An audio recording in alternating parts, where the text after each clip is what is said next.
it is hard for people to accept the hard parts of themselves. Mm-hmm. Like you have to really, like Maruka was saying, you have to do like internal work. Mm-hmm. And it's not going to be until you're happy with yourself that what other people say doesn't matter.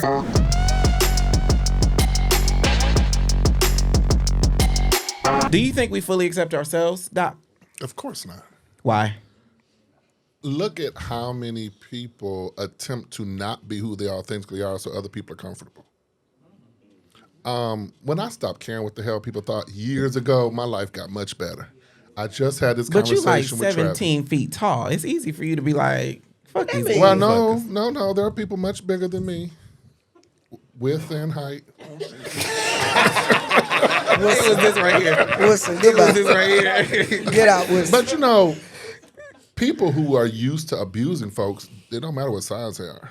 Okay. But I think a lot of that is, it is hard for people to accept the hard parts of themselves. Mm-hmm. Like you have to really, like Maruka was saying, you have to do like internal work. Mm-hmm. And it's not going to be until you're happy with yourself that what other people say doesn't matter.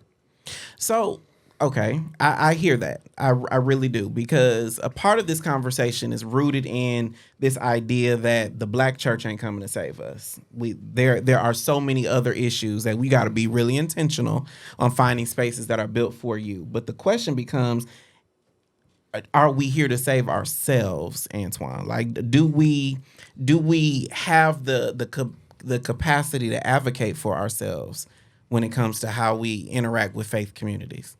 I believe so. I think that a lot of times the power that a pastor or a reverend or a priest they have, right? So it seems as if sometimes we learn of a title and we don't speak up on how we feel. We got pastors and stuff that we literally can talk to and say, hey, I really didn't enjoy that.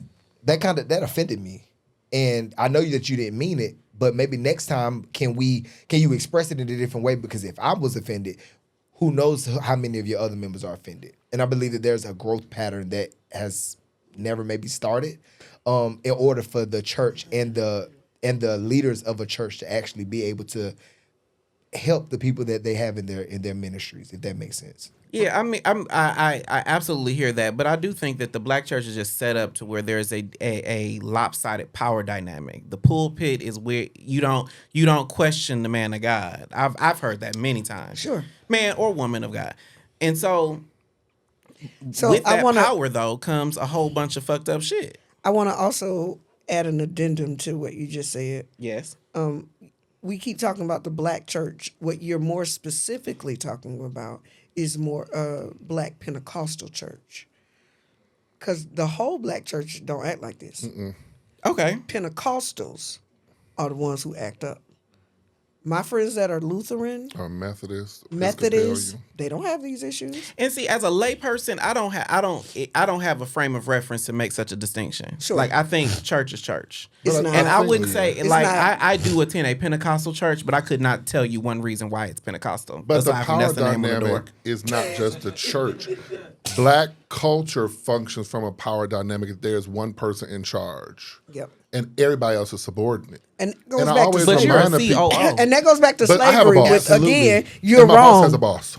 Right. It goes back to slavery where the white man would put one black person over The the black people other. to keep them in line. Yeah, to keep them in line. So it all just continues to track back to that.